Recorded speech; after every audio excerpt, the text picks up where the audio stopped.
अस्सलामुअलैकुम फ्रेंड्स, कैसे हैं आप सब लोग। उम्मीद है सब खैरियत से होंगे। फ्रेंड्स, आज मैं आपके साथ शेयर कर रही हूँ आलू कीमा की रेसिपी। फ्रेंड्स, यहाँ पे हम बीफ कीमा बनाएंगे, तो चलें शुरू करते हैं। और उसके लिए जो जो चीज़ें मुझे चाहिए वो मैं सबसे पहले आपके साथ यहाँ पे शेयर कर रही हूँ। तो फ्रेंड्स, यहाँ पे मैंने कीमा लिया है हाफ़ के जी, जिसको मैंने बॉयल कर लिया था। आपको पता है कि मैं जो यहाँ पे रेसिपीज़ बना रही हूँ उसमें कीमा मैं पहले से ही उबाल कर रख लेती हूँ। ये एक बड़े साइज़ का मैंने आलू लिया है, 2 से 3 सब्ज़ मिर्चें चॉप्ड हैं। उसके बाद 1 चम्मच जो है वो लहसुन अदरक है। एक बड़े साइज़ का मैंने टमाटर लिया है।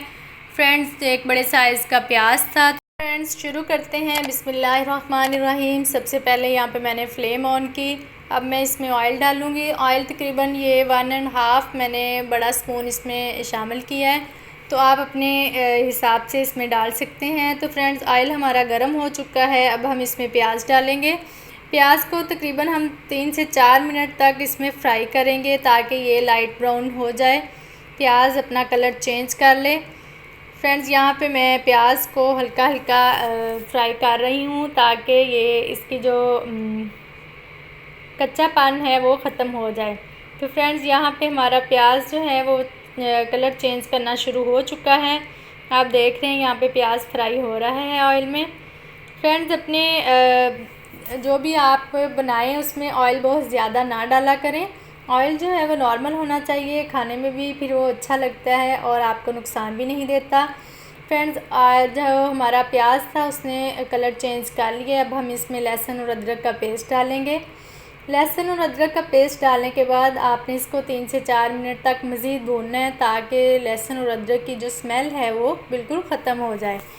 तो आप देख रहे हैं यहाँ पे मैं इसको प्याज और लहसुन और अदरक को फ्राई कर रही हूँ। फ्रेंड्स, अब हम इसमें शामिल करेंगे सब्ज़ मिर्चें और टमाटर जो मैंने यहाँ पे काट के रखा हुआ है। फ्रेंड्स, ये बहुत ही आसान रेसिपी है, इसमें कुछ भी मुश्किल नहीं है, ना ही कुछ एक्स्ट्रा मैं ऐड कर रही हूँ कि जो आपके किचन में मौजूद ना हो। फ्रेंड्स, अब हम इसमें इन चीज़ों को डाल के तो थोड़ा सा फ्राई करेंगे 2 से 3 मिनट। उसके बाद नेक्स्ट हम जो भी करना है वो मैं आपको बताती हूँ। फ्रेंड्स, यहाँ पे सारी चीज़ें जो हैं वो ऑयल में फ्राई होना शुरू हो चुकी हैं। बहुत ही मज़ेदार जो है हमारा मसाला जो है वो तैयार हो रहा है। फ्रेंड्स, प्याज भी गलना शुरू हो चुका है, हर चीज़ जो है उसमें फ्राई हो चुकी है। अब इसमें हम डालेंगे बाकी जो स्पाइसेस हैं। उसमें सबसे पहले मैंने यहाँ पे 1 स्पून जो है वो हल्दी डाली है। हल्दी से जो सालन का कलर है वो बहुत ही अच्छा हो जाता है। हाफ़ स्पून यहाँ पे मैंने रेड मिर्च डाली है और हाफ़ स्पून ही मैं यहाँ पे नमक शामिल करूँगी। फ्रेंड्स, ये चीज़ें आप अपने हिसाब से डाल सकते हैं। तो ये सारे मसाले डालने के बाद अब मैं इसमें कीमा डालूँगी। फ्रेंड्स, आपने कीमा जो है वो तकरीबन 5 से 6 मिनट तक इसको फ्राई करना है ताकि सारे मसाले जो हैं वो कीमे में मिक्स हो जाएं। तो यहाँ पे देखें आप 4 से 5 मिनट तक भूनने के बाद मैंने इसमें आलू शामिल कर दिए हैं।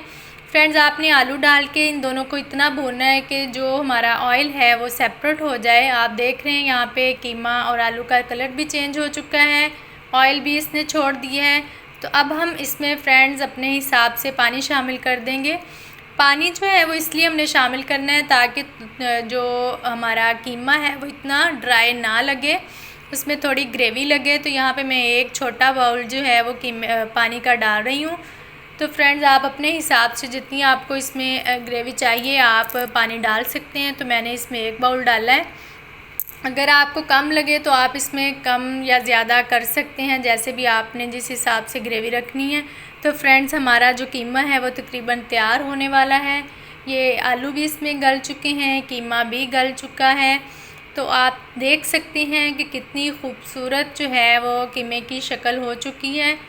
फ्रेंड्स, जैसे ही ये थोड़ा सा गाढ़ा होगा, पानी थोड़ा सा ड्राई होगा, तो मैं इसको फ़ाइनल कर दूँगी।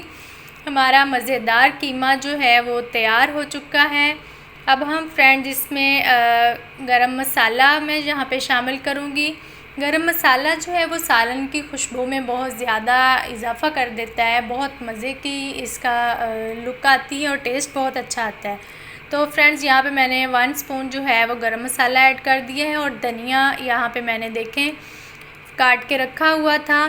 तो फ्रेंड्स यहाँ पे मैंने धनिया के पत्ते शामिल किए हैं। तो देखें आप कीमे की लुक जो है वो एकदम चेंज हो चुकी है। फ्रेंड्स आप लोग भी इस रेसिपी को ज़रूर ट्राई करना और बताना आपको कैसी लगी। फ्रेंड्स कमेंट में ज़रूर बताया करें कि आपको मेरी रेसिपीज़ कैसी लगती हैं। अपनी फ़ीडबैक ज़रूर दिया करें। वीडियो को लाइक और सब्सक्राइब चैनल को ज़रूर किया करें। मिलते हैं नेक्स्ट वीडियो के साथ इंशाल्लाह। अपना ख्याल रखिएगा, दुआओं में याद रखिएगा। अल्लाह हाफ़िज़।